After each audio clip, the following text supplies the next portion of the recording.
Hello everyone, I'm Akshita Bender and I'm gonna teach you attention economics. First, introduction. A wealth of information creates poverty of attention. Herbert Simon, American economists. So, what is attention economics? It focuses on how to allocate attention. We would assume attention to be a scarce resource. And that's not an assumption. We can prove that because it is constant or maybe depreciating.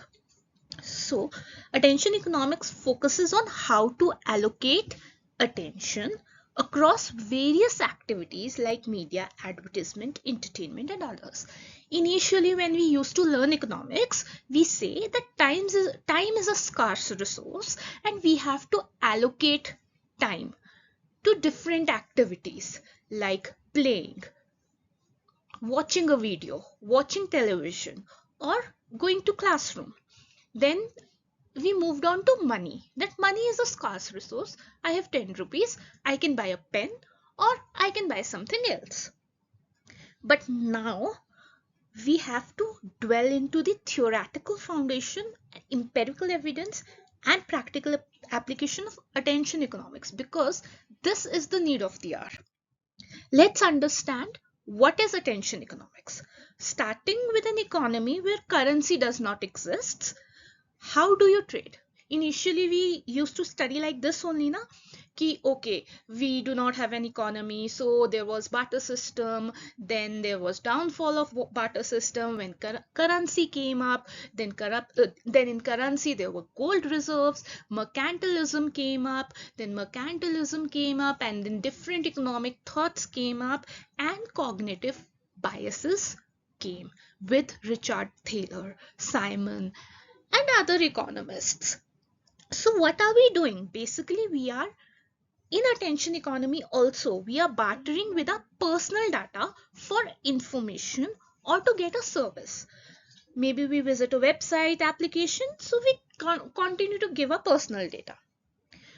Now there were and are translucent terms of agreement and things like that. But the implication of this attention economics is not limited over here. So what happens is, for example, you go to Google and you search something. In the background, there is an auction of data. There is an auction of data where people are willing to buy your data and these companies are willing to sell your data, and there exists a fortune. So there each day there are millions and millions of people, billions of people using internet, and they are trading in billions and billions to get data and give accurate advertisement. Suppose you search for something like a jewelry set on Amazon, then you realize that okay, this is whenever I visit Facebook, whenever I will visit uh, whenever I visit other websites like Facebook, Instagram, Threads, everywhere there is this advertisement. How? This economic transaction is happening in the background. So Goldhaber was first.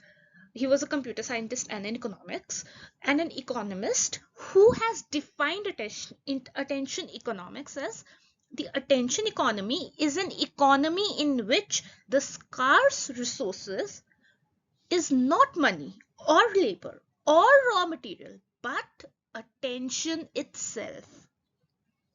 So, what did he argued? That in today's information age, attention has become a valuable and limited resource as information has an exponential growth curve and attention is a process that does not increases arithmetically but remains constant. Ringing a bell somewhere that we learned about this in food scarcity, where population was growing exponentially and food production was growing arithmetically. But here something that is constant, that is in the competition. It can be even said that maybe attention is decreasing Because what happens to all the memory that was there when we used to store phone numbers, and now there is WhatsApp calling, internet calling, Paytm. So attention is a form of currency tradable in marketplace, and this was hypothesized by Simon as a form of scarcity problem. Think about it. Why is attention a scarce resource? Why do we say that attention is scarce?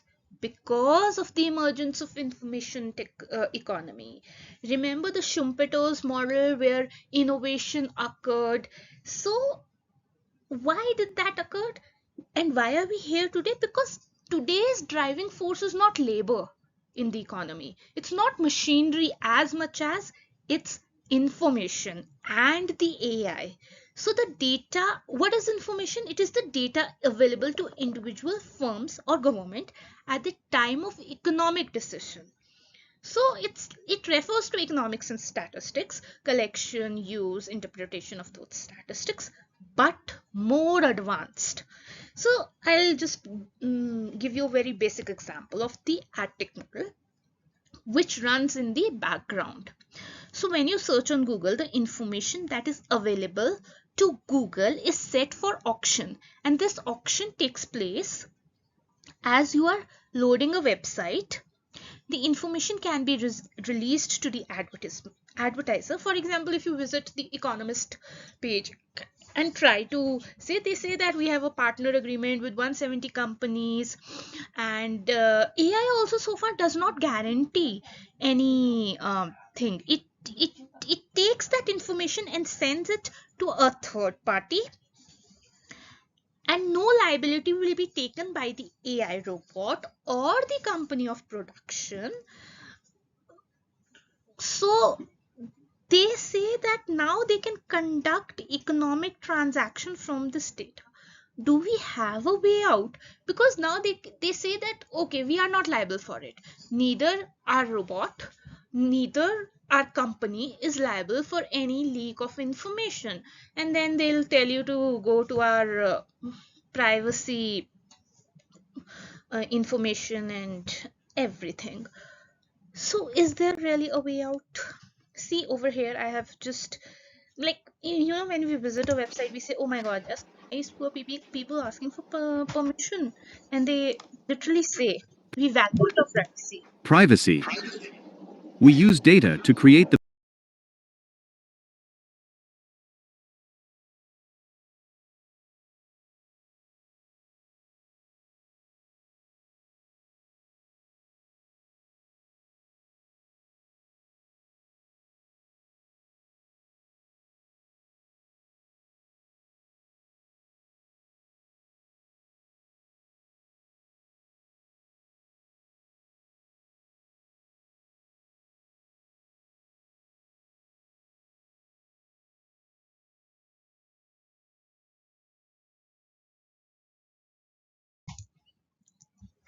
You should go and visit it. Now the answer is no, because internet is essential.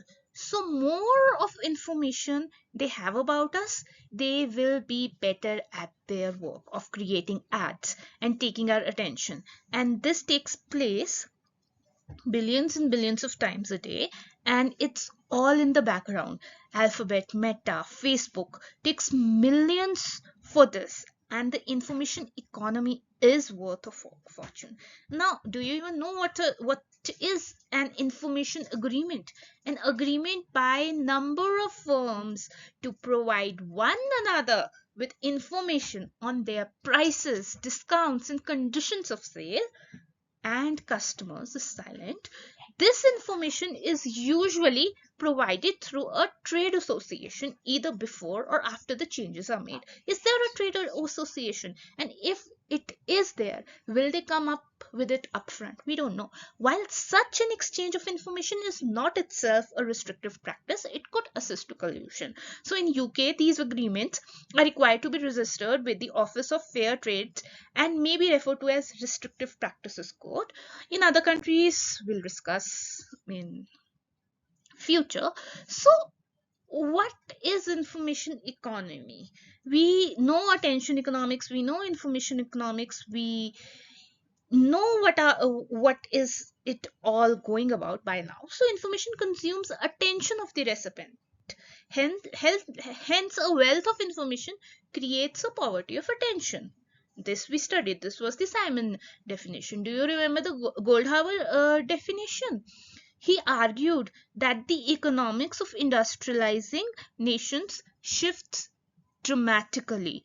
The shifting labor force paradigms indicate shift to a sedentary lifestyle. Also, human will not be directly involved in production distribution to generate income, but will receive and manage information in some form to earn a living. Well, for standard of living, as we know, is something that improves when luxury becomes necessity. So, yeah, we have learned about it so far, that information economy refers to an economic system which has information and knowledge as the primary driver of economic growth, innovation, and competition.